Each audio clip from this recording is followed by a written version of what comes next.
Allora, premetto che non conosco da molto le teorie della crescita felice, però da quel poco che so, mi sembra di aver capito, è molto valida e sicuramente attuabile per quello che riguarda il nostro mondo sviluppato, civilizzato, troppo succube del consumismo, eccetera.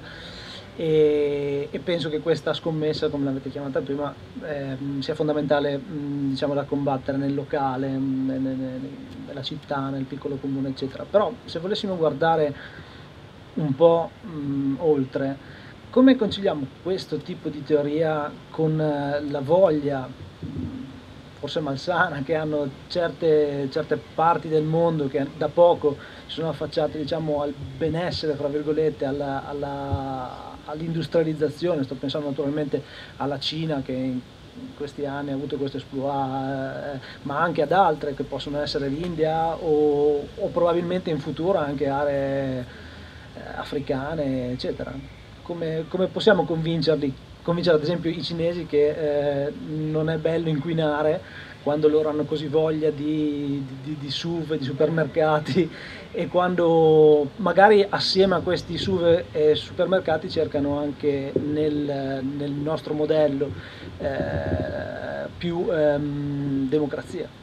Allora direi che non abbiamo da convincere i cinesi e non dobbiamo farlo perché non abbiamo nessuna lezione a dare a nessuno.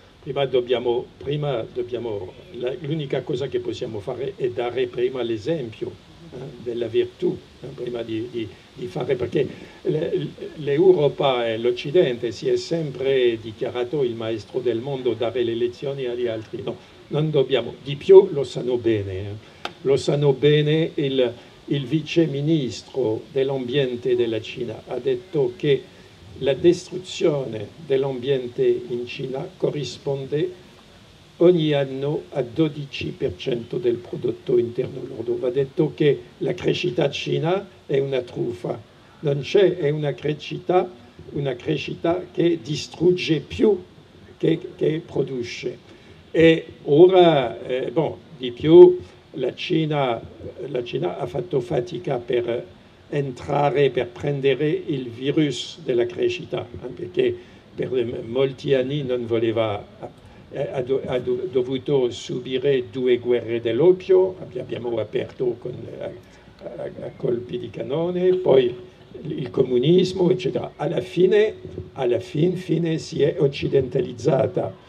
E ora diciamo, terribile, avremmo dovuto pensarci prima, ma tocca a loro di risolvere il problema e di più si deve dire che fra poco il mondo sarà ciò che la Cina deciderà, perché non avremo più noi, l'Europa con i nostri 300 milioni di abitanti, non facciamo più il peso di fronte alla Cina e all'India, che fanno tutti e due la metà dell'umanità.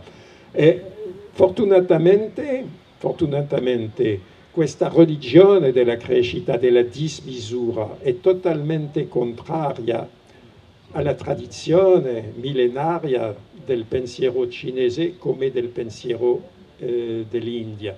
Allora, un incontro di tanto in tanto, alcuni intellettuali colleghi cinesi sono molto colpiti dal fatto che sono molto preoccupati, davvero vogliono risolvere i problemi. Naturalmente ora e la crisi anche per loro è una buona cosa, perché si diceva che la crisi, che sono stati risparmiati fino ad ora, si diceva, recentemente, alcuni giorni fa, hanno detto che i statistici sono stati manipolati, sono falsi, c'è tutto un grande scandalo in Cina. La crescita non è così forte che lo dicevano e sono colpiti dalla crisi, normale. Io ringrazio Serge Latouche, ringrazio voi, ringrazio anche il tempo tutto sommato, perché